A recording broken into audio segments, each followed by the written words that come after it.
नमस्कार दोस्तों, स्वागत है आपका हमारे चैनल टेल्स बाय यशु पर। यहाँ पर आपको मिलेंगी अनोखी और रोचक कहानियाँ। अगर आपको हमारी कहानियाँ पसंद आती हैं तो कृपया करके हमारी वीडियो को लाइक करें, इसको अपने दोस्तों के साथ शेयर करें और अगर आप इस चैनल पर नए हैं तो कृपया करके सब्सक्राइब करें। आपका हमारे चैनल पर विजिट करने के लिए बहुत बहुत धन्यवाद। चलिए आज की कहानी का सफ़र शुरू करते हैं। पिछले एपिसोड में हमने सुना था कि अनिका और भूमिका दोनों पर ही उस केमिकल के ड्रग का असर होने लगा था। इसलिए एक तरफ जहां पर रोहित अनिका को संभाल रहा था, वहीं दूसरी तरफ अनिका को जो रोहित ने क्वार्टर अलॉट करवाया था उसमें निखिल भूमिका को संभाल रहा था। ऐसे ही सुबह हो गई थी, लेकिन अब फिर अनिका अनिका अब रोहित को कहती है कि यहाँ पर कप चाय और ब्रेकफास्ट चाहिए होगा, क्योंकि निखिल और भूमिका भी मेरे वाले क्वार्टर में ही हैं। अब अनिका उन दोनों को भी वहीं पर बुला लेती है। वो चारों ही अपना ब्रेकफास्ट करते हैं। हालांकि भूमिका को अभी भी एम्बेरसमेंट फील हो रहा था कि कहीं रोहित को उसके कल रात के इंसिडेंट के बारे में कुछ पता तो नहीं था। अब अनिका अपने सारे ही बर्तनों को उठाकर अब किचन में लेकर आती है। तभी रोहित उसकी हेल्प हेल्प करने के लिए आता है। तब अनिका उसे मना करते हुए कहती है, और हाँ मिस्टर मारवा, आप मुझे उस लाइब्रेरी का एक्सेस अब मुझे दे दीजिए ताकि मैं अब अपने काम को आगे बढ़ा सकूं। अब रोहित भी हाँ में अपना सिर हिला देता है और कहता है कि मुझे आकर मिलो। तभी अनिका कहती है कि आज लंच के टाइम पर जल्दी आ जाना। अब अनिका किस बात पर रोहित भी अपना सिर हिलाकर अब निकल जाता है। फिर अनिका भी रोहित के जाने के बाद अब अनिका भी जल्दी से अपना सारा ही काम को खत्म कर लेती है। अब अनिका अपने सिलिकॉन मास्क पहन लेती है और फिर वो जल्दी से रोहित के रूम से बाहर निकल जाती है। अनिका के जाने के बाद भूमिका और निखिल भी दोनों ही अब रूम से निकलकर कॉलेज में चले जाते हैं। आज रोहित छठी इंद्री को ही ढूंढ रहा था, क्योंकि कल जैसे कि चिराग और अब्दुल ने बताया कि छठी इंद्री रोहित और अनिका से कुछ बात करना चाहता है। इसलिए अब रोहित उसे ही ढूंढ रहा था। तभी उसकी नजर गार्डन में काम कर रहे एक शख्स पर पड़ती है। तो वो कोई और नहीं बल्कि छठी इंद्री ही था। रोहित अब बड़ी ही सफाई से उससे कहता है कि अगर तुम्हारा काम पूरा हो गया हो तो क्या तुम मेरे घर में रखे हुए पौधों को का भी ध्यान रख सकते हो। अब रोहित की इस बात को सुनकर छठींद्री कहता है कि श्योर सर, मैं आ जाऊंगा आपके घर में रखे हुए पौधों को संभालने के लिए। क्योंकि रोहित ने ये बात बड़ी ही चालाकी से कही थी, ताकि अगर कोई आसपास भी हो तो किसी को भी उसके ऊपर शक ना हो कि रोहित उसे सीधे सीधे ही अपने क्वार्टर में बुला रहा है। और छठींद्री ने भी वैसे ही प्रिटेंड करते हुए रोहित को हाँ में जवाब दिया। ये कहते हुए ही अब छठींद्री अपना काम जारी रखता है और रोहित अब वहां से सीधा ही अपने कैबिन में चला जाता है। तभी एक स्टाफ मेंबर रोहित के पास एक एप्लीकेशन लेकर आता है। अब रोहित समझ जाता है कि ये जरूर अनिका ने ही भेजा है। तभी रोहित उस एप्लीकेशन को पढ़कर उस पर साइन कर देता है और आर्या मूर्ति वाले नंबर पर एक मैसेज सेंड कर देता है। क्योंकि जब रोहित ने कहा था कि तुम मुझे आकर मिलो, तब अनिका ने अपनी एक एप्लीकेशन लिखकर और उसे किसी के हाथ वहां पर रोहित के कैबिन में भेज दिया था। अब रोहित भी उस पे पूरा स्टैंप लगाकर अब उस अनिका को उसके आर्यमूर्ति वाले नंबर पर एक मैसेज सेंड कर देता है कि your library maintenance application approved from today onward, you take the responsibility of पुरानी लाइब्रेरी। जैसे ही रोहित का ये मैसेज अनिका पढ़ती है तो उसके चेहरे पर एक स्माइल आ जाती है, क्योंकि अब अनिका के पास उस लाइब्रेरी को मेंटेन करने का एक्सेस था, जिसके साथ ही अब वो उस बेसमेंट में आसानी से जा सकती थी। अनिका ने ये नोटिस ही नहीं करती है कि सामने बैठे हुए केल्विन और मोनिशा दोनों ही अब उसे ही देख रहे थे और वो बड़े ही सरप्राइज थे कि आखिर अनिका के चेहरे पर अपने फोन को देखकर ये मुस्कान कैसी है। तभी केल्विन अनिका से कहता है कि क्या बात है आर्या, क्या बात है, क्या तुम्हारा कोई बॉयफ्रेंड है जिसका मैसेज आया है। केल्विन की अचानक से ये बात सुनकर अनिका एकदम से अपनी सेंस में आती है और अब अनिका कहती है, अरे नहीं नहीं। कब केल्विन कहता है, तो फिर ये स्माइल, क्योंकि तुम्हारी स्माइल तो कुछ ऐसे ही लग रही है जैसे कि तुम्हारे बॉयफ्रेंड ने तुम्हें कोई मैसेज भेजा हो। अब अनिका कहती है नथिंग इम्पोर्टेंट। तभी केल्विन अनिका से फिर से कहता है कि अ, तभी कहता है कि आर्या और मोनिशा, अगर तुम दोनों ही के पास टाइम हो तो क्या हम तीनों ही कैंपस में बने हुए पब में चलें। यार देखो, मना मत करना, सारे ही स्टूडेंट वहां पर जाते हैं यार, हम सब भी मिलकर थोड़ा सा इंजॉय करेंगे। What's your opinion? अब अनिका इससे पहले कुछ कहती कि तभी मोनिशा कहती है कि मैं जरूर चलूंगी केल्विन, लेकिन उससे पहले तुम दोनों को मेरे साथ स्विमिंग एरिया की तरफ चलना होगा। अब मोनिशा की ये बात सुनकर तो अनिका और केल्विन दोनों ही मोनिशा को सवालिया नजरों से देख रहे थे कि आखिर यहाँ पर बात केल्विन के साथ पब में जाने की हो रही थी, तभी ये मोनिशा की डिमांड कहाँ से शुरू हो गई। अब उन दोनों को ऐसे अपनी तरफ घूरता हुआ देखकर अब मोनिशा फिर से अपनी बात को आगे बढ़ाते हुए कहती है कि केल्विन, आर्या का तो समझ में आता है, वो अभी यहाँ पर नहीं है, पर तुम तो जानते हो ना कि हमारे कॉलेज का स्पोर्ट्स टूर्नामेंट में मई में शुरू हो चुका है। अब मोनिशा अनिका को बताते हुए कहती है कि आर्या, इस स्पोर्ट्स टूर्नामेंट को हमारे एचओडी ही शुरू करते हैं। जब तुम पहले दिन आई थी तो तुमने फाइट देखी थी, राइट? अनिका भी अब मोनिशा की बात पर हाँ में अपना सिर हिला देती है। अब मोनिशा अपनी बात को आगे बढ़ाते हुए कहती है कि उस दिन से डेली फाइट मैच हो रहे हैं, चाहे वो स्टूडेंट का हो या फिर स्टाफ मेंबर का। ठीक वैसे ही आज से स्विमिंग कंपटीशन भी शुरू होने वाला है, जो हमारे सारे ही एचओडी के बीच में होगा। फिर कल के स्टाफ मेंबर और स्टूडेंट फिर कल से स्टाफ मेंबर और स्टूडेंट इसमें पार्टिसिपेट करेंगे, लेकिन आज ये सब एचओडीज का है। यू नो व्हाट, मैंने तो अपना नाम चेस गेम खेलने के लिए दिया है। मोनिशा की ये बात सुनकर अब केल्विन मोनिशा से कहता है, पर तुम्हें तो चेस गेम आता ही नहीं है ना? तभी केल्विन की इस बात पर मोनिशा कहती है कि अरे यार, इतना किससे अरे यार, जितना किसे है, मैंने पता लगाया है कि हमारे जो नए एचओडी आए हैं उनको भी चेस गेम खेलना बहुत ही पसंद है, तो मैं थोड़ी देर तो उनके साथ, चाहे मैं हार ही जाऊं, लेकिन मैं ये चेस गेम खेलने के बहाने तो कुछ देर तो उनके साथ बैठ ही सकती हूँ। क्यों आर्या, सही कहा ना मैंने? मोनिशा की ये बात सुनकर अब यहाँ पर अनीका एकदम से शौक थी। अब अनीका मन ही मन सोचती है कि तुम जब तक उस गेम में बैठोगी तब तक तो रोहित उस गेम को खत्म भी कर चुका होगा, तुम्हारे अरमानों पर तो पानी एक ही सेकंड में फिर जाएगा। अब अनीका अपने ख्यालों में ही थी, तभी मोनिशा अनीका के कंधे पर हाथ रखते हुए कहती है, अरे आर्या कहाँ खो गई? तभी उसको स्पर्श करते ही अब अनीका फिर से अपने सेंस से बाहर आती है।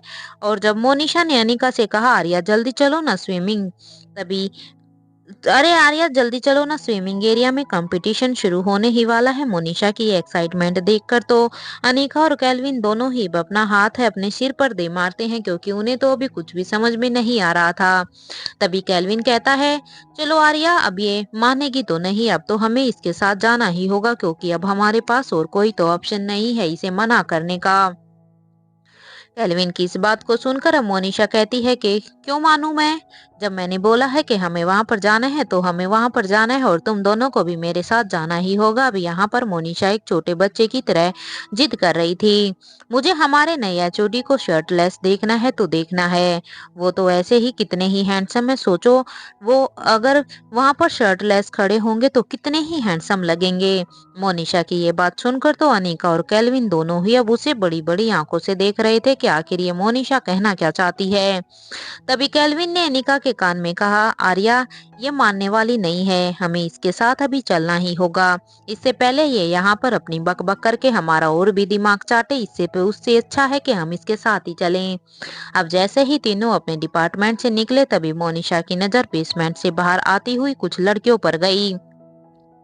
तभी मोनिशा ने कहा, हे लुक एट देम, ये लड़कियां कल रात बाहर पुरानी लाइब्रेरी में पढ़ रही थी, इनकी हालत तो देखो। जैसे ही अनीका की नजर उन सब पर पड़ी तो वो पहचान गई थी कि ये वही लड़कियां हैं जिन्हें अनीका ने रात में बचाया था। तभी केल्विन कहता है, लगता है कुछ ज्यादा ही सीरियस हैं ये अपनी स्टडी को लेकर, क्योंकि वो लड़कियां अभी भी ठीक नहीं लग रही थी। उनको देखकर अभी भी ऐसा लग रहा था ना तो उनकी नींद पूरी हुई है, और उनको देखकर एक अजीब पन सा ही महसूस हो रहा था। ये कहते हुए ही अब केल्विन हंसने लग जाता है, क्योंकि उन लड़कियों की हालत अभी भी, उनकी कंडीशन ठीक नहीं लग रही थी। ऐसा लग रहा था पता नहीं वो कितने ही दिनों से ना जाने ना तो सोई है, ना उन्होंने ढंग से कुछ खाया पिया है। हालांकि केल्विन यही समझता है कि शायद ये अपनी स्टडी के प्रेशर में इनका ऐसा हाल हुआ होगा। तो फिर वो सब अब उन्हें इग्नोर करते हुए स्विमिंग एरिया एरिया की तरफ जाने लगते हैं। कुछ ही देर में वो सभी स्विमिंग एरिया की तरफ जाते हैं और वहां बने हुए सीटिंग एरिया में जाकर बैठ जाते हैं। अब तक सारे ही एचओडी अपने स्विमिंग कॉस्ट्यूम में आ चुके थे और सबने ही स्विमिंग पूल के पास अपनी पोजीशन ले ली थी।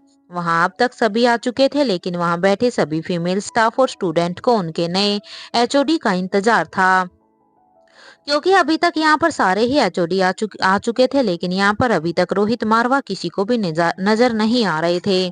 सबकी नजर अब दरवाजे पर ही टिकी थी कि आखिर कब वो नए एचओडी आएंगे। कुछ ही देर में इंतजार के बाद अब रोहित मारवा भी अब स्विमिंग एरिया में एंटर हुआ था, क्योंकि जाहिर सी बात है जब यहाँ पर सारे ही एचओडी के बीच ये स्विमिंग कंपटीशन था तो रोहित का आना तो यहाँ पर लाजमी था। तो जब रोहित वहां से इंटर करता है तो वहीं एक फीमेल स्टाफ के मुंह से एकदम से ही निकल गया, कौन कहेगा कि ये शादीशुदा है। अरे यार, मुझे तो ये अभी भी बैचलर ही लग रहा है। तो वहीं मोनिशा की तो सांसें ही एकदम से थम गई थी रोहित वर्मा को देखकर। मोनिशा अब कहती है, यार आर्या, काश मैं इनकी वाइफ से एक रिक्वेस्ट कर सकती, वो बस मुझे एक दिन के लिए अपना हस्बैंड मुझे दे दें। हाय, ये कितने हैंडसम हैं, मुझसे तो कंट्रोल ही नहीं हो रहा है। अब अनिका ने जैसे तैसे तो मनीषा की बातें सुन ली थी, लेकिन उसके कानों में अलग अलग जगह से ऐसी ऐसी कुछ बातें आ रही थी जिनको सुन पाना अब अनिका के कंट्रोल से बाहर हो रहा था, क्योंकि रोहित मारवा को लेकर लड़कियां जितनी पागल थी वो अब अनिका के बस से भी सुनना अब मुश्किल हो रहा था। हालांकि अनिका अपने गुस्से को, अपने इमोशंस को इजीली कंट्रोल कर पाती थी, लेकिन रोहित के मामले में अब आज उससे ये सब बर्दाश्त ही नहीं हो रहा था। अब तक रेफरी ने भी गन शॉट किया और फिर ये स्विमिंग कंपटीशन शुरू हो गया। कुछ ही देर में रोहित इस कंपटीशन को जीतकर अब वहां से जीतने ही वाला था कि तभी वहां पर सारी की सारी लड़कियों ने एकदम जोर से रोहित के लिए सीटियां बजाई। रोहित के लिए इतना सारा करस लड़कियों का देखकर अब अगनिका को रोहित के ऊपर ही बहुत ही गुस्सा आ रहा था कि आखिर रोहित यहाँ पर इस स्विमिंग पूल में आया ही क्यों है। हालांकि यहाँ पर रोहित का काना, इसमें रोहित की कोई भी गलती नहीं थी, क्योंकि एचओडी होने के नाते उसे यहाँ पर इस कंपटीशन में आना ही था। लेकिन उन इतनी सारी लड़कियों की नजर रोहित पर बनी हुई होने से ही अब अनिका कुछ और तो कर नहीं सकती थी। वो यहाँ पर अपने गुस्से को जाहिर तो नहीं कर पा रही थी, लेकिन अब उसे अंदर ही अंदर रोहित पर ही गुस्सा आ रहा था और वो तिरछी तिरछी नजरों से बस रोहित को ही घूरे जा रही थी। रोहित जब यहाँ पर इंटर हुआ था तो एक बार उसकी नजर अनिका पर पड़ी थी। अनिका भी, रोहित भी अब चुप चुप के चोरी चोरी की नजरों से अब अनिका को ही देख रहा था। हालांकि रोहित के कानों में अभी भी उन लड़कियों की आवाजें तो नहीं जा रही थी, लेकिन रोहित ये महसूस कर पा रहा था कि बहुत सारी वहां पर फीमेल स्टाफ का ध्यान सिर्फ उसी पर है। इसलिए अब रोहित को भी थोड़ा सा ऑकवर्ड फील हो रहा था और शायद रोहित भी कहीं ना कहीं ये समझ गया था कि शायद अनिका के गुस्से की वजह यही सब है। इसलिए अब रोहित ने जल्दी से जल्द यहाँ से निकलना ही बेटर समझा। इसलिए जल्द से जल्द अब रोहित इस स्विमिंग कंपटीशन को खत्म करना चाहता था। 2-3 राउंड के बाद अब रोहित इस कंपटीशन को जीत भी चुका था, इसलिए रोहित अब जीतने के बाद अब वहां से एकदम से चला जाता है, क्योंकि रोहित ने भी जब अनिका के गुस्से की तपिश को देखा उसकी आंखों में, तो अब रोहित भी समझ जाता है कि अनिका का गुस्सा कुछ ज्यादा ही बढ़ गया है। इसलिए कहीं अनिका उससे फिर से नाराज ना हो, इसलिए वो यहाँ से जल्दी ही चले जाना ही बेटर समझता है। रोहित तो वहां से जा चुका था, लेकिन रोहित की जीत का शोर तो अभी भी पूरे ही स्विमिंग एरिया में गूंज रहा था। तभी रोहित के जाने के बाद अब मोनिशा फिर से कहती है, भाई क्या एटीट्यूड है इस बंदे का, चुपचाप आता है, पार्टिसिपेट करता है और फिर जीत कर चला भी जाता है बिना जीत का सेलिब्रेशन किए। तो हालांकि मोनिशा इस बार के बारे में नहीं जानती थी कि रोहित यहाँ पर आया तो बड़े ही जोर शोर से था, लेकिन वो अनिका के गुस्से को देखकर वो यहाँ से जल्दी ही निकल जाता है।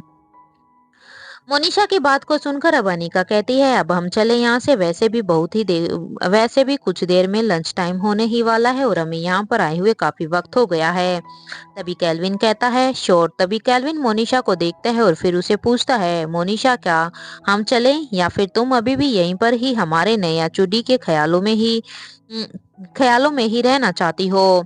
कैल्विन की ये बात सुनते ही अब मोनिशा एकदम से अपने सेंस में आती है और कहती है, मैं बस यही सोच रही हूँ कि मैं आखिर हमारे एचओडी से कैसे मिलूं।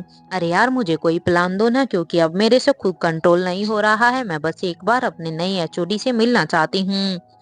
अब तक अनिका का भी पेशेंस जवाब दे चुका था, क्योंकि वो तब से मोनिशा की बकवास सुनी जा रही थी और जब रोहित यहाँ पर स्विमिंग के लिए आया था तो न जाने कितने ही फीमेल स्टाफ उसके बारे में क्या क्या कह रही थी। इसलिए अनिका का पेशेंस दबाव दे चुका था, क्योंकि वो न जाने काफी देर से क्या क्या सुनती ही जा रही थी। तभी अनिका ने कहा, केल्विन तुम पूछ रहे हो ना आज केल्विन तुम पूछ रहे थे ना आज के हम पब में चलें, तो ठीक है हम पब में चलते हैं, अभी हम वहां पर एंजॉय करेंगे। तभी केल्विन कहता है ठीक है, फिर तुम दोनों रात के 10 बजे उस पब में आ जाना। तभी केल्विन मोनिशा को कहता है, देखो मोनिशा, हम दोनों यहीं पास में ही अपार्टमेंट में रहते हैं, बट आर्या को अभी अलॉट नहीं हुआ होगा, तो आई थॉट क्यों ना क्लासेज के ऑफ होने के बाद तुम आर्या को अपने साथ ले जाओ। केल्विन की बात का अब अनिका कोई जवाब नहीं देती, इससे पहले ही मोनिशा हाँ में अपना सिर हिला देती है। तो वहीं दूसरी तरफ एक बिल्डिंग के रूम में एक आदमी किसी के चेहरे पर पानी फेंक देता है, और फिर जब वो देखता है कि उसके सामने जो इंसान है वो जाग गया। अभी आदमी ने कहा, दमयंती होश में आओ। तभी दमयंती चिल्लाकर बोलती है, क्या हुआ है, क्यों बांध के रखा हुआ है मुझे यहाँ पर, अब क्या चाहिए तुम लोगों को मुझसे।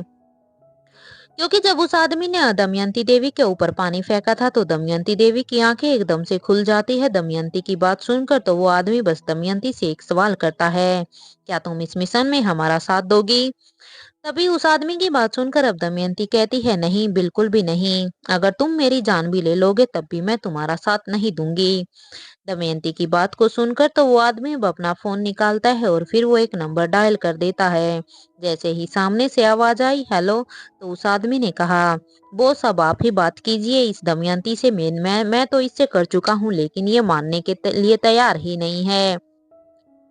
मैंने अपना फोन स्पीकर पर डाला दिया है, आप ही अब इससे बात कीजिए। तभी दमयंती को फोन के स्पीकर से एक आवाज आती है। आवाज में वो बॉस कहता है, कहो दमयंती कैसी हो। उस आदमी की ये रोबीली आवाज सुनकर अब दमयंती कहती है, क्यों लेकर आए हो मुझे यहाँ पर। तभी दमयंती की इस बात पर वो बॉस कहता है, अरे तुम्हारी याद आ रही थी और देखो ना मैं तुम्हें अपने पास ले आया। बॉस की इस बात पर अब दमयंती कहती है, जब तुम्हारी बेटी की मौत हुई तब तो तुम्हें याद नहीं आई, तो अब क्यों बुलाया है मुझे यहाँ पर, और क्या बुलाया ऐसे जाता है। देखो मुझे छोड़ दो, मैं अब तुम्हारे किसी काम की नहीं हूँ। इस बात पर अब वो बॉस कहता है, तुम मेरे किसी काम की हो ये मैं जानता हूँ, अब चलो जल्दी से मेरी बात मान जाओ, वरना तुम जानती हो कि मैं क्या कर सकता हूँ। तुम तो मेरी रग रग से वाकिफ हो, तो फिर क्यों तुम यहाँ पर मरने के लिए तैयार खड़ी हो। क्या मुझे बताने की भी जरूरत है इस चीज के लिए। एक काम करता हूँ, मैं अपने आदमी से कहता हूँ कि तुम्हारी बेटी मर गई है, तो तुम्हें एक बच्चा चाहिए ना, तो ठीक है तुम्हें एक और बच्चा मिल जाएगा। इससे पहले बॉस अपनी बात को पूरा करता, तभी दमयंती कहती है कि क्या तुम्हें शर्म नहीं आती है। अरे इंसानियत नाम की क्या कोई चीज भी नहीं है क्या तुम्हारे अंदर, या अपनी इंसानियत को भी तुम बेच चुके हो। अब दमयंती की एकदम से ये बात सुनकर तो बॉस कहता है कि दोबारा अगर वो नहीं करना चाहती तो चुपचाप हमारा साथ दो, वरना इसका अंजाम तो तुम भी जानती हो कि फिर क्या हो सकता है। अब दमयंती कहती है, ठीक है मैं तुम्हारा साथ देने के लिए तैयार हूँ, बताओ मुझे क्या करना है। क्योंकि बरसों पहले दमयंती के साथ क्या हुआ था उसको देखकर अब दमयंती की भी रूह कांप जाती है। दमयंती की इस बात पर अब वो बॉस कहता है, वही जो तुम उस गांव में करती थी, यहाँ भी सबको ट्रेनिंग दो, और हाँ अगर हमारे प्लान में कोई भी कमी है हुई तो और अगर हमारे किसी भी प्लान में कोई भी कमी है तो उसे तुम्हें पूरा करना होगा। फिर वो बॉस अब फिर से अपने आदमी से कहता है कि इससे वो सारे ही वायरस मिशन की फुटेज दिखाओ। वो आदमी अब कहता है, ठीक है बॉस, और ये कहते हुए ही वो बॉस अब अपना फोन कट कर देता है। क्योंकि अब तक के कर्नाटक और दिल्ली के मिशन में जो भी कुछ हुआ था उसका बॉस वहां पर अपने उस खास आदमी को उसे फुटेज को दिखाने के लिए बोलता है, ताकि अगर वहां पे कोई भी लूप होल मिले तो दमयंती उसे पूरा कर सके। क्योंकि उनके बॉस को दमयंती देवी पर पूरा ही भरोसा था कि दमयंती देवी में वो पूरी ही काबिलियत थी जो उन्हें इस हर एक मिशन को जितवाने में सहायक थी। और अब वो फिर अपने खास आदमी से कहता है कि वो नंबर मिला। बॉस का खास आदमी अब कहता है कि हाँ बॉस मिल गया है। क्योंकि यहाँ पर बॉस अपने खास आदमी से उसी नंबर को पूछ रहा था कि वो जो दूसरा आदमी जो उस दिन छत पर कर्नाटक के आइलैंड में उनके उनके साथ लड़ रहा था, तो यहाँ पर बॉस उसी दूसरे नंबर की बात कर रहा था। अब उसके बॉस ने उस नंबर को अपने फोन में सेव किया, और फिर एक इंटरनेट नंबर से उसने नंबर पर मैसेज किया, क्या तुम वही हो जो कर्नाटक आइलैंड पर थे। अगर तुम वही हो तो तुम मेरी दोस्ती के काबिल हो। क्या तुम मेरी दोस्ती को स्वीकार करते हो तो मैं तुम्हें इतना पैसा दूंगा कि तुम्हारी अब तक की कमाई कम पड़ जाएगी। यही लिखकर ही अब उस बॉस ने उस मैसेज को सेंड कर देता है। यहाँ पर बॉस अभी भी यही सोच रहा था कि वो जिस आदमी को ये नंबर सेंड कर रहा है वो शायद स्पेशल डिपार्टमेंट का ही कोई काबिल ऑफिसर है। बॉस अब तक ये नहीं जानता था कि वो जाने अनजाने में ही किसी और को नहीं बल्कि अपने भाई को ही एक मैसेज कर रहा है। रोहित का इधर रोहित के पैलेस में थर्ड फ्लोर पर बच्चों के रूम में करण गुलेरिया और रेखा मौसी बच्चों के साथ ही टाइम स्पेंड कर रहे थे। तो तभी रिया कहती है, नानू मोम और डैड कहीं गए हैं क्या? 2-3 दिन हो गए हैं अभी तक हमसे मिलने भी नहीं आए हैं। तभी एक हेड सर्वेंट बच्चों के रूम की डोर को नॉक करने लगता है। तभी रिया जाकर जल्दी से दरवाजे को खोलती है तो देखती है कि हेड सर्वेंट उनके दरवाजे के बाहर खड़ा है। रिया को देखकर अब वो हेड सर्वेंट कहता है, रिया बेबी प्रिंसेस लतिका को ले जाने के लिए क्वीनालिशा के कमांडर इन चीफ आए हैं।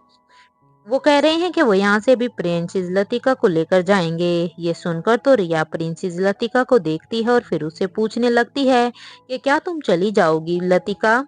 तभी रिया की इस बात पर प्रिंसेस लतिका भी जवाब देती है, हाँ क्योंकि कल हाँ तुम चिंता मत करो, हम जल्दी ही फिर से मिलेंगे। क्योंकि मुझे काफी समय हो गया है यहाँ पर तुम्हारे साथ रहते हुए, इसलिए अब मुझे वापस से राजमहल में जाना होगा। वो क्या है ना बड़ी रानी के भाई आ रहे हैं, वो हमसे मिलना चाहते हैं इसलिए हम जा रहे हैं। उनसे मिलने के बाद हम अपनी रानी माँ से परमिशन लेकर दोबारा से यहाँ पर आ जाएंगे अगर तुम यहीं पर ही हो तो। ये कहते हुए ही अब प्रिंसेस लतिका प्रिंसेस रिया के गले लग जाती है।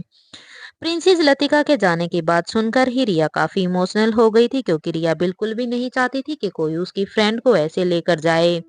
लेकिन उसके पास कोई भी ऑप्शन नहीं था इसलिए वो फिर सबसे मिलकर और सबसे बाय बोलकर अब प्रिंसेस लतिका भी वहां से चली जाती है।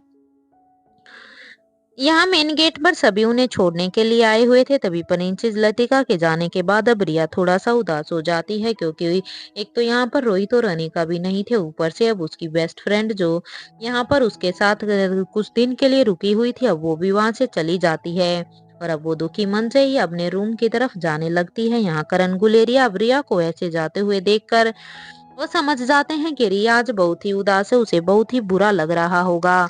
इसलिए रिया को उदास देखकर अब करण गुलेरिया को भी थोड़ा सा बुरा लगता है। लेकिन फिर वो आर्यन और अलेक्जेंडर से कहते हैं कि तुम दोनों जाओ, मैं थोड़ी देर में आता हूँ।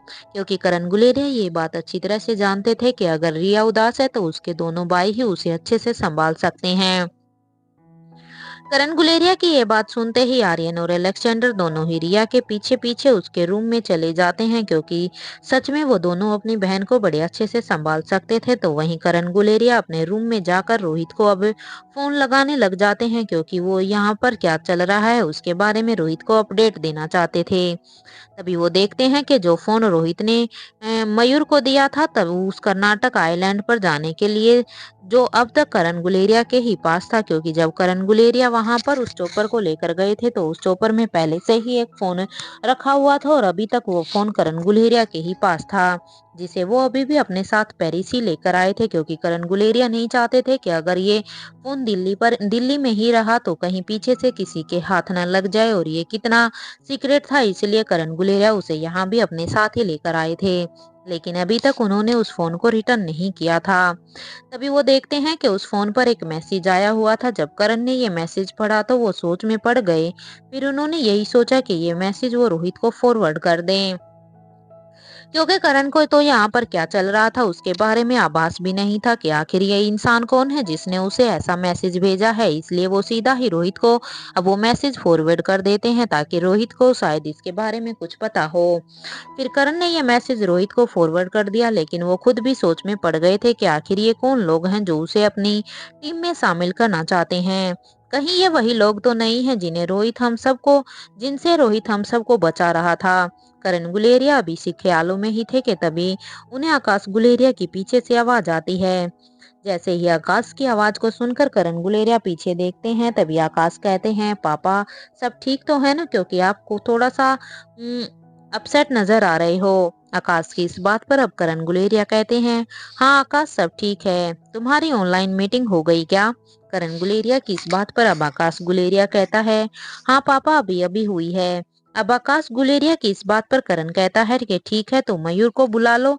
आज तुम तीनों मिलकर बच्चों के लिए कुछ आज हम तीनों मिलकर बच्चों के लिए कुछ बनाएंगे, क्योंकि बच्चे रिया आज काफी ही इमोशनल हो रही है, इसलिए मैं चाहता हूँ कि हम तीनों ही उनके लिए कुछ ना कुछ उनका फेवरेट बनाएं। करण गुलेरिया की ये बात सुनकर तो आकाश एकदम से हैरान हो गया। तभी आकाश गुलेरिया ने कहा, पापा आपको क्या खाना है, मुझे बताइए, मैं बना देता हूँ ना, आप क्यों परेशान होते हो? जब तक मैं यहाँ हूँ तो आपको परेशान होने की कोई भी जरूरत नहीं है। आकाश की ये बात सुनकर तो करण गुलेरिया कहते हैं, अरे मेरे लिए नहीं, मैं बच्चों की बात कर रहा हूँ। अच्छा सुनो, तुम रिया के लिए वो क्या कहते हैं ना, हाँ याद आया, वो व्हाइट सॉस पास्ता और चीज केक बना देना। और आर्यन और अलेक्जेंडर तो दोनों ही रोहित के ही तरह हेल्दी फूड ही ज्यादा खाते हैं, तो मैं उन दोनों के लिए बॉइल्ड वेजिटेबल और एक्जोटिक सलाद के साथ साथ सूप बना दूंगा। करण गुलेरिया की ये बात सुनकर अब आकाश कहता है, क्या हुआ है पापा, आप ऐसे बात क्यों कर रहे हो? तभी करण जवाब देते हुए कहता है कि वो रिया की बेस्ट फ्रेंड प्रिंसेस लतिका अभी अभी यहाँ से चली गई है। जब करण गुलेरिया ने ये बताया तो आकाश भी एकदम से हैरान हो जाता था, क्योंकि आकाश को भी खुद उसके जाने के बारे में कुछ भी पता नहीं था। और इतने दिनों में आकाश भी उसके साथ अच्छे से घुल मिल गया था। वो प्रिंसेस लतिका के साथ आकाश गुलेरिया भी बहुत सारा टाइम स्पेंड करते थे, क्योंकि बच्चों के साथ खेलते हुए आकाश गुलेरिया को भी यहाँ पर पिंकी की याद नहीं आती थी। अब करण गुलेरिया अब फिर से आकाश से कहते हैं, तुम तो जानते हो कि आजकल रोहित और अनिका दोनों ही कितनी बिजी रहते हैं कि कब आते हैं और कब जाते हैं, किसी को भी कुछ भी पता ही नहीं चलता है, पता नहीं वो लोग क्या कर रहे हैं। तो वहीं उस बिल्डिंग के रूम में वहीं दूसरी तरफ बिल्डिंग के उस रूम में दमयंती ने अब तक सारी ही फाइट को जो वहां पर उसके बॉस के उस आदमी ने उसे देखने के लिए बोला था, वो चाहे वो दिल्ली की हो या कर्नाटक की हो, राजमहल को बचाने की हो या फिर वो उन लड़कियों को आजाद कराने की हो, वो आदमी सारी ही फाइट अब तक उसको दिखा चुका था। सबको अच्छी तरह से देख लेने के बाद और बार बार रिवाइंड करके अभी दमयंती देख ही रही थी, फिर अचानक से उसके चेहरे पर एक स्माइल आ जाती है। और उसके मुंह से एकदम से ही निकल गया था, आरजी से बड़ा बेवकूफ इंसान और कोई हो ही नहीं सकता, भले ही वो अपने आप को कितना ही साजिद क्यों ना समझता हो। जैसे ही उसके पास खड़े हुए आदमी ने ये सुना तो उसने कहा, जुबान संभाल कर बोलो, जानती हो ना कि तुम कहाँ पर खड़ी हो और किसके बारे में बोल रही हो? उस आदमी की बात सुनकर तो दमयंती ने कहा, तुम तो कुछ बोलो ही मत, वैसे भी किसी लायक नहीं हो तुम लोग किसी भी काम के, यहाँ तक कि आरजी के साथ तो छोड़ो, तुम तो उनके किसी काम करने के भी लायक नहीं हो, तो तुम तो अपने मुंह को बंद ही रखो। वैसे भी क्या तुम भूल गए हो कि उन ऑफिसर ने तुम्हें किसी भी लायक नहीं छोड़ा था जब तुम उस फाइट पर गए थे? अरे अगर आरजी वक्त पर नहीं जाता ना तो तुमको तो जिंदा ही दफना दिया होता अब तक उस ऑफिसर ने। वैसे क्या दुश्मनी है तुम्हारी उससे? दमयंती की ये बात सुनकर तो वो आदमी ने कहा, अरे ये तो मैं भी जानता हूँ, हम चारों में से सबसे ज्यादा मुझे ही मारा था उसने, पता नहीं किसे जन्म का बदला ले रहा था मुझसे। उस आदमी की ये बात सुनकर तो दमयंती अब जोर जोर से हंसने लग जाती है।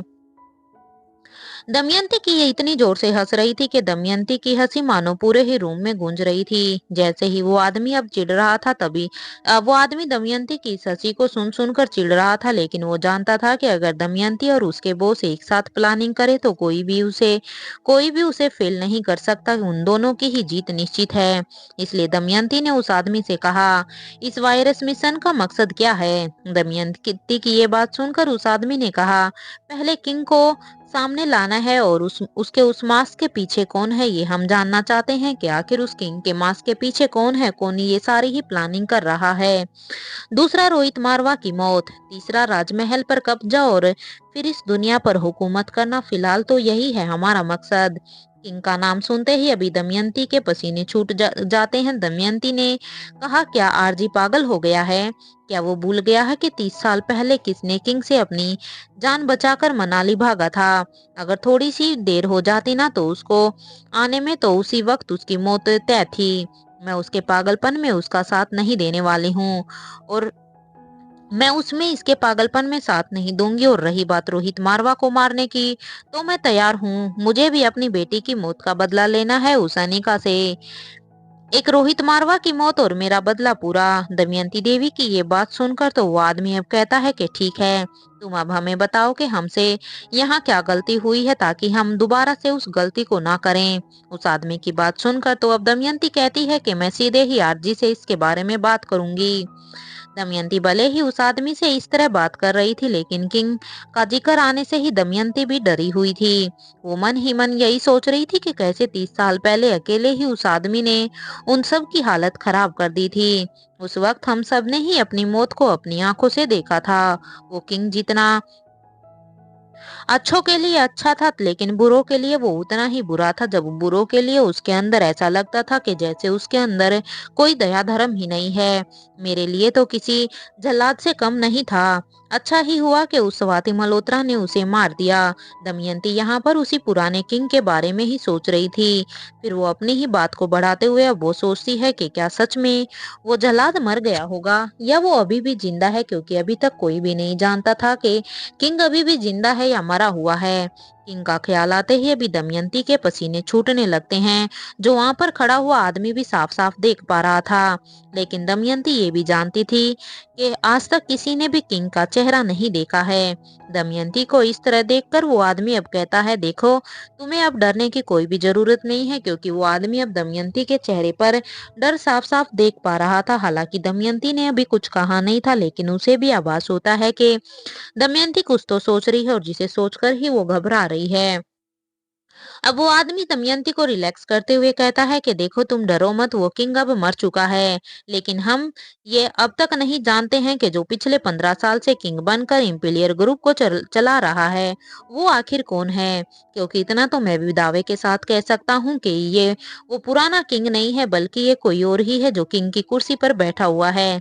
मैं इस बार भी बॉस की जगह उस मीटिंग को अटेंड करने गया था, लेकिन मैं तो उसमें नाकामयाब हुआ ये जानने में कि आखिर इस किंग के चेहरे के पीछे इंसान कौन है। उस आदमी की बात सुनकर अब दमयंती देवी कहती है कि तुमने कहा कि 15 साल से कोई किंग बना हुआ है, लेकिन जिस किंग को मैं जानती थी, स्वाति मल्होत्रा ने तो उसे 30 से 35 साल पहले ही मार दिया था। तो फिर इस बीच क्या कोई किंग नहीं बना था क्या? दमयंती की ये बात सुनकर तो वो आदमी अब हैरानी में से सोचने लग जाता है। तभी अपनी हैरानी से बाहर आते हुए ही अब उस आदमी ने कहा, मुझे पता नहीं है इस बारे में, तुम्हें शायद बॉस इसके बारे में बता देंगे। और हाँ, ये मेरा लैपटॉप लो, कुछ ही देर में बॉस का कॉल आता ही होगा, तुम उनसे बात कर लेना। और हाँ, प्लान में कोई भी गड़बड़ ना हो। कहीं तुम यहाँ पर ज्यादा शातिर बनने की कोशिश तो नहीं कर रही हो। अगर यहाँ पर और एक चीज का और ध्यान रखना, अगर हमारे प्लान में अभी कोई भी गड़बड़ है तो उसे सुधार देना। ये कहते हुए ही वो आदमी अब उस रूम से चला गया। यहाँ दमयंती देवी अभी आरजी के कॉल का ही वेट करने लगी, तो वहीं दूसरी तरफ पेरिस कॉलेज के मैनेजमेंट में अब तक लंच टाइम होने ही वाला था। अनिका ने भी अपने लेक्चर को पूरा किया और फिर वो जल्दी से ही अपने रूम की तरफ जाने लगी। और फिर वो पहले अपने आसपास देखती है। जब उसे तसल्ली हो जाती है कि यहाँ पर हॉल में कोई भी नहीं था, उसने तब कोई भी यहाँ पर उसे नहीं देख रहा था, फिर वो एलिवेटर से जाकर सीधा ही 6th फ्लोर का बटन प्रेस कर देती है। कुछ ही देर में अनिका भी 6th फ्लोर पर पहुंच जाती है और फिर वो पूरे कॉरिडोर को चेक करती है कि यहाँ पर कोई है तो नहीं जो यहाँ पर उसे रोहित के कमरे में जाते हुए ना देख ले। जब उसे यहाँ पर कोई भी नहीं लगता तो वो जल्दी से रोहित के कमरे के पास जाकर वो दरवाजा खोलती है और फिर वो जल्दी से कमरे के अंदर चली जाती है। वैसे तो अभी अनिका को स्विमिंग कंपटीशन में हुए बातों से रोहित को लेकर इनसिक्योरिटी तो जरूर थी, लेकिन इन सब बातों को अपने दिमाग से निकाल कर अनिका यही सोचती है कि ऐसा क्या बनाए जो जल्दी से बन जाए। क्योंकि अनिका को भी भूख लगी हुई थी और उसे ये भी याद था कि उसने रोहित को भी लंच पर जल्दी आने के लिए कहा था। वैसे तो अनिका जानती थी कि लंच ब्रेक के बाद उसकी कोई क्लास नहीं है, लेकिन वो ये भी जानती थी कि शायद रोहित को कोई काम होगा। इसलिए अनिका यहाँ पर जल्द से जल्द बॉइल्ड वेजिटेबल और एक्जोटिक सलाद को रेडी करती है, क्योंकि ये रोहित की फेवरेट भी थी। और फिर वो सूप बनाने लगती है। कुछ ही देर में अनिका ने लंच रेडी कर दिया था। अब तक रोहित भी अपने क्वार्टर में आ चुका था।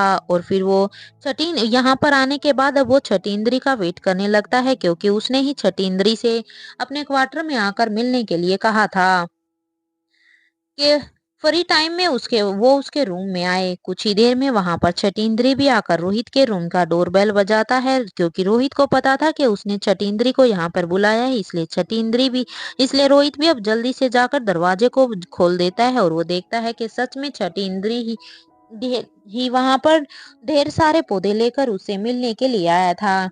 क्योंकि छठींद्री यहाँ पर सीधे ही तो यहाँ पर नहीं आ सकता था, इसलिए वो अपने साथ में अपने प्लान के अकॉर्डिंग कुछ पौधे लेकर वहां पर आया था।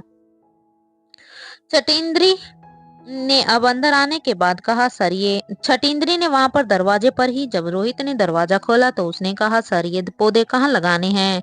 तभी रोहित ने भी कहा, वहां बालकनी में, और रोहित अब उसे अंदर की तरफ बुला लेता है। अंदर आने के बाद अब रोहित कहता है, जल्दी करो, इससे पहले कोई तुम्हें देख ना ले। अब रोहित ने उसे भी अंदर आने के बाद अब रोहित ने उसे भी बैठने के लिए कहा। अब तक अनिका भी वहां पर आ गई थी। यहाँ अनिका को देखकर छठींद्री यही सोच रहा था कि वो इस लड़की के सामने कैसे कहे कि वो उसे क्या कहना चाहता है। अनिका को देखकर छठींद्री भी यहाँ पर खुद ही कंफ्यूज था कि आखिर ये लड़की कौन है, लेकिन छठींद्री के चेहरे पर इतना सरप्राइज देखकर तभी रोहित ने छठींद्री से पूछा, बताओ तुम्हें क्या बात करनी है। तभी छठींद्री एक बार रोहित के चेहरे की तरफ देखता है तो एक बार वो अनिका के चेहरे की तरफ देखता है। तभी उसको ऐसे कंफ्यूज देखकर अब रोहित भी समझ जाता है कि वो शायद अनिका को यहाँ पर कोई और लड़की समझ रहा है, इसलिए शायद वो इसके सामने कुछ भी बताने से हिचकिचा रहा है। अनिका भी अब तक छठी इंद्री के इस बिहेव को समझ जाती है, इसलिए अब अनिका भी जल्दी से अपने चेहरे से वो सिलिकॉन मास्क हटा देती है। सिलिकॉन मास्क हटाने के बाद जब छठी इंद्री देखता है, अरे ये तो खुद अनिका ही है, तभी अब क्योंकि वो वहां पर खुद अनिका थी, अब तो छठी इंद्री और भी कंफ्यूज हो जाता है। भला वो रोहित के कोई उसके पति के बारे में इतना घटिया सोच रही है, उसके बारे में भला वो अनिका के सामने इस बात को कैसे बताए।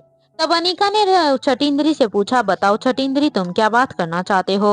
तभी क्योंकि अनिका ने बड़े ही जोरोबीली आवाज में छठींद्री से ये पूछा था, क्योंकि अनिका तब से देखे जा रही थी कि वो हिचकिचा रहा है बताने में। तभी छठींद्री ने कहा, मैडम मुझे पानी मिलेगा, और हाँ ये हम सब की बोतल भी भर दीजिएगा, वो क्या है ना कि पानी खत्म हो गया है। छठींद्री की बात सुनकर अब अनिका किचन में चली जाती है। यहाँ छठींद्री रोहित को कामिनी और मनीषा की तब तक सारी ही प्लानिंग को बता देता है, और वो ये भी बता देता है कि सर रात में यहाँ किसी के लिए भी बाहर निकलना सही नहीं है। यहाँ की हवा में ही कुछ गड़बड़ है, क्योंकि छठींद्री भी ये नहीं जानता था कि रात को ये यहाँ पर इस केमिकल को छोड़ देते थे, लेकिन उसे यहाँ पर कुछ गड़बड़ होने का आभास जरूर होता है। अभी छठींद्री की बात सुनकर तो रोहित भी किसी सोच में पड़ गया, तो वहीं अनिका भी अब तक समझ रही थी कि बीती रात उसने कामिनी को उस पुराने हचोड़ी के रूम में जाते हुए देखा था। अब अनिका धीरे धीरे सब समझ गई थी कि यहाँ पर चल क्या रहा था। जहां छठी इंद्री को ये लग रहा था कि अनिका ने उसकी बात को नहीं सुना है, क्योंकि छठी इंद्री ये नहीं जानता था कि अनिका को कुछ सुनने के लिए उनके सामने रहने की जरूरत नहीं है, बल्कि अनिका काफी दूर से भी हो रही बातों को आसानी से सुन सकती है। लेकिन अनिका ने पूरी ही बातों को वहां पर किचन में बोतलों को भरते हुए भी सुन लिया था। अनिका अब पूरी ही बोतल को भर दिया था, और फिर वो भरकर आकर कहा कि आज लंच यहीं पर ही करके जाइएगा। अनिका की बात सुनकर तो छठींद्री ने कहा, नहीं मैडम वो अभी मुझे कुछ जरूरी काम है, और वैसे भी भूमिका मैडम ने मुझे कैंटीन में खाना खिला दिया है, अभी मैं चलता हूँ। ये कहते हुए ही अभी छठींद्री वहां से चला जाता है।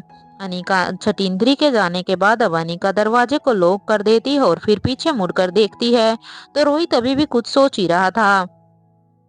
अब अनिका जाकर रोहित के बगल में बैठ गई और फिर अपने हाथ को रोहित के हाथ पर रखा। जैसे ही रोहित के हाथ पर अनिका के हाथ का स्पर्श हुआ तो रोहित अपनी सोच से बाहर आया। तभी रोहित ने अनिका से पूछा, कल रात तुम्हारी किससे फाइट हुई थी अनिका। तभी रोहित की ये बात सुनकर अनिका ने जवाब दिया कि मैं उसे पहचानती तो नहीं हूँ, लेकिन हाँ उसकी ताकत शक्तिशाली गैंडे से भी ज्यादा थी। मुझे भी इस बार काफी मुश्किल हुई उस आदमी से फाइट करते हुए। एक लंबी सांस छोड़ते हुए ही अब रोहित ने अनिका से कहा, जब तक उस बेसमेंट से बाहर कैसे निकलना है ये नहीं प्लान बन जाता, तब तक तुम उस बेसमेंट में मत जाना, क्योंकि अनिका अभी तक हम ये भी श्योर नहीं है कि वहां उस बेसमेंट से निकलने के लिए कोई दूसरा रास्ता भी है या नहीं। और हाँ तुम अच्छी तरह से जानती हो कि मैं वो बेसमेंट बस तुम्हारे कहने पर ही तुम्हारे इस मिशन में तुम्हारे साथ हूँ, लेकिन जब भी तुम्हें जरूरत हो मुझे बताना। एक और बात, इस कामिनी और मनीषा गुलेरिया का क्या करना है, मैं वो ब्लैक कैट पर ही छोड़ता हूँ। अब अनिका यहाँ पर सीधे सीधे ही समझ जाती है कि अनिका कि रोहित भी खुद चाहता है कि अनिका खुद ही उन दोनों का इंतजाम करे। तभी रोहित की ये बात सुनकर अनिका के चेहरे पर भी एक स्माइल आ जाती है, लेकिन फिर उसे वो अचानक से वो स्विमिंग कंपटीशन याद आता है। अब वो रोहित को एक तेज लुक से अचानक से देखने लग जाती है और फिर कहती है, क्या जरूरत थी मिस्टर मारवा कॉलेज के सपोर्ट टूर्नामेंट में आपका पार्टिसिपेट करने की? जरूरी था क्या आज का वो स्विमिंग कंपटीशन में पार्टिसिपेट करना? अनिका की इस बात पर अब रोहित कहता है, पता नहीं। तभी अनिका कहती है, मिस्टर मारवा आप जो भी कुछ कर रहे हैं कई बार तो मुझे वो ठीक भी नहीं लग रहा है। अगर आप वहां पर पार्टिसिपेट नहीं करते तो आपका क्या हो जाता? अनिका के गुस्से को देखकर अब रोहित समझ गया था कि हाँ अब उसकी खैर नहीं है, क्योंकि रोहित अनिका के गुस्से से अच्छी तरह से वाकिफ था कि जब अनिका उससे नाराज होती थी तो फिर वो कई कई दिन तक वो रोहित को उससे मिलने भी नहीं देती थी। रोहित को अब यही डर होता है कि कहीं अब अनिका उसे फिर से ऐसे ही ट्रीट ना करे।